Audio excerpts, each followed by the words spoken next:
फूलचूर पंचायत में सरपंच और सचिव की मिलीभगत से मचा भ्रष्टाचार का तांडव। ग्राम में किए गए विकास कार्य चढ़ गए भ्रष्टाचार की भेंट। धान की कस्टम मिलिंग के लिए कलेक्टर ने ली राइस मिलर्स की बैठक।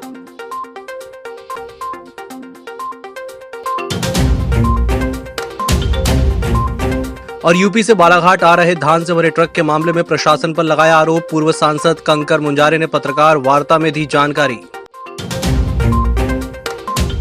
नमस्कार, बालाघाट लाइव के इस बुलेटिन में आपका स्वागत है। मैं हूं आपके साथ आकाश। सरकार गांवों के विकास कार्यों के लिए लाखों रुपए का बजट जिला पंचायत में आवंटित करवाती है, जहां से फिर जनपद पंचायत से लेकर ग्राम पंचायत में स्वीकृत होकर पहुंचता है। लेकिन बड़े ही दुख की बात है कि उक्त लाखों रुपए का बजट जो गरीबों के विकास के लिए लाया जाता है, ग्राम के ही जनप्रतिनिधि से लेकर सचिव तक मिलीभगत कर लाखों रुपए के बजट की तिरछी कर लिए जाते हैं। इसी तरह का एक मामला खैरलांजी जनपद के अंतर्गत ग्राम फूलचूर का सामने आया है, जिसकी शिकायत उच्च अधिकारियों को भी की गई, लेकिन आज तक उनकी शिकायतों का निराकरण नहीं किया गया और किसी प्रकार की उचित कार्रवाई भी नहीं की गई। गौरतलब है कि ग्राम पंचायत फूलचूर में मजदूरों के भुगतान की बात हो या फिर पीएम आवास योजना की, नाली सफाई की, विकलांग योजना की, ग्राम प्रधान और सचिव के द्वारा लापरवाही बरती जा रही है। इसमें मेरे को मकान चाहिए, वो भी दूसरे के मकान में रह रहा हूँ तो वो भी गिरने के कंडीशन में है। मोहल्ले वाले सभी लोग बताएंगे। इतना तो कर सकता है क्या? दूसरी समस्या ये है मेरे पे कि मेरी घरवाली को मतलब डिलीवरी होने वाली है और संबल नहीं बन रहा है।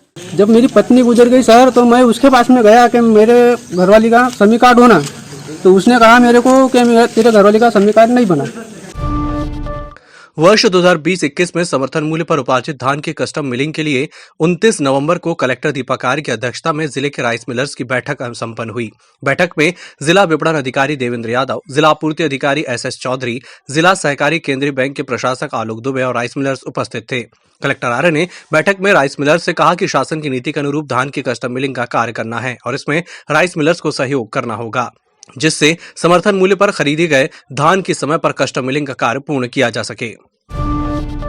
विगत सालों से बालाघाट जिले में धान हो या फिर चावल की कालाबाजारी जोरों से चल रही है, जिसका खामियाजा जनता को भुगतना पड़ रहा है। इसी क्रम में विगत माह बालाघाट शहर में हुए चावल घोटाले की जांच अभी ठंडी भी नहीं हुई कि दीपावली से शुरू धान की कालाबाजारी के चलते शहर के ग्राम मानेगांव में हितेश अग्रवाल गायत्री राइस मिलर से प्रशासन ने शनिवार को यूपी से धान से लदा हुआ ट्रक को जब्त कर लिया, जबकि इस मामले में प्रशासन पर उंगली उठाते हुए और मामले को दबाने का प्रयास करने का आरोप लगाते हुए पूर्व सांसद कंकर मुंजारे ने पत्रकार वार्ता में जानकारी दी।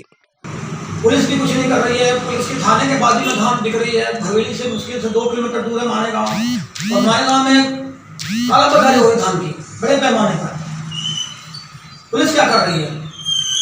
SP क्या कर रहा है?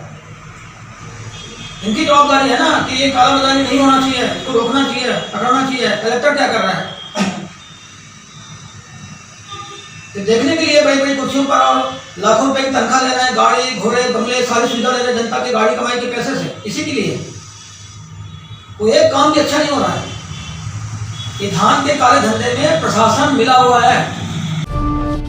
गर्रा में संचालित सूरज टाइल्स की संचालिका ने फेंसिंग कार्य के दौरान 2 लोगों द्वारा उनके साथ अभद्र व्यवहार करने की शिकायत वारासिवनी थाना पुलिस से की है। यहां उन्होंने जल्द ही अभद्र व्यवहार करने वालों के खिलाफ सख्त कार्रवाई किए जाने की भी मांग की है।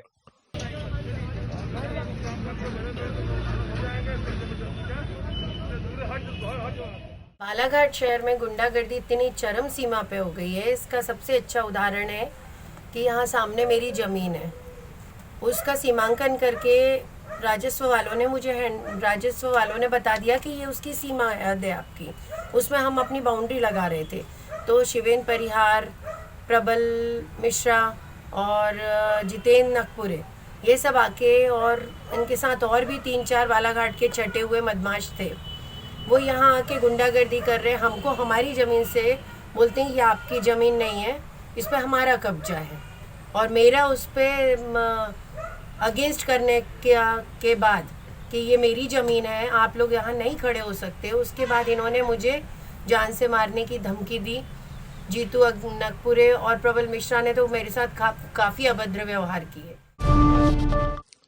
साल भर के लंबित अपराधों का निपटारा दिसंबर माह तक करना होता है। इसे लेकर सभी थाना प्रभारी दिन रात अपराधों में फरार आरोपियों की गिरफ्तारी के लिए दबिश देने में लगे हुए हैं। इसमें कई ऐसे गंभीर अपराध हैं जिससे आरोपियों की गिरफ्तारी नहीं हुई और उन पर इनाम भी हैं। इस संबंध में पुलिस अधीक्षक अभिषेक तिवारी द्वारा बताया गया कि थाना और डिवीजन स्तर पर फरार इनामी आरोपी को गिरफ्तार करने के लिए टीमें बनाई गई हैं। जो टीमें जिले के गंभीर 20-25 मामलों में फरार चल रहे आरोपी या इनामी आरोपियों की गिरफ्तारी करेगी। गुरुद्वारा श्री गुरु सिंह सभा प्रबंधक कमेटी और साध संगत द्वारा 30 नवंबर को गुरु नानक देव का 551वां प्रकाश पर्व पूरी श्रद्धा, आस्था और विश्वास के साथ मनाया जाएगा। इसी तारतम्य में 28 नवंबर से गुरुद्वारा में विभिन्न कीर्तन, संगीत और पाठ का आयोजन किया गया। 30 नवंबर को गुरु गोविंद सिंह साहिब की जयंती पर प्रकाश पर्व धूमधाम से मनाया जाएगा। बालाघाट जिला पंचायत के मुख्य कार्यपालन अधिकारी आर उमा महेश्वरी ने आजीविका मिशन द्वारा विकासखंड बालाघाट में संचालित रूरल मार्ट का भ्रमण कर वहां की व्यवस्थाओं को देखा। विकासखंड बालाघाट के मनोबल महिला आजीविका संकुल स्तरीय संगठन CLF द्वारा संचालित आजीविका रूरल मार्ट का भ्रमण किया। भ्रमण में मुख्य कार्यपालन अधिकारी द्वारा CLF अध्यक्ष बानेश्वरी पिछोड़े से आजीविका रूरल मार्ट के संबंध में जानकारी ली गई। बालाघाट जिले के 8 मरीजों के सैंपल कोरोना पॉजिटिव पाए गए हैं। शासन के प्रोटोकॉल के अनुसार 4 मरीजों के ठीक हो जाने पर उन्हें 28 नवंबर को डिस्चार्ज कर दिया गया। इस प्रकार बालाघाट जिले में अब तक कुल 2603 मरीज कोरोना पॉजिटिव पाए जा चुके हैं। इनमें से 2414 मरीज शासन के प्रोटोकॉल के अनुसार ठीक होकर अपने घर जा चुके हैं। 163 मरीजों का इलाज चल रहा है। 15 मरीजों को उपचार के लिए मेडिकल कॉलेज छिंदवाड़ा रेफर किया गया है और 11 मरीजों की मृत्यु हो चुकी है। अन्य जिलों और राज्यों में बालाघाट जिले के 349 व्यक्ति कोरोना पॉजिटिव पाए जा चुके हैं। इस बुलेटिन में फिलहाल इतना ही। इसी के साथ मुझे दीजिए इजाजत। नमस्कार।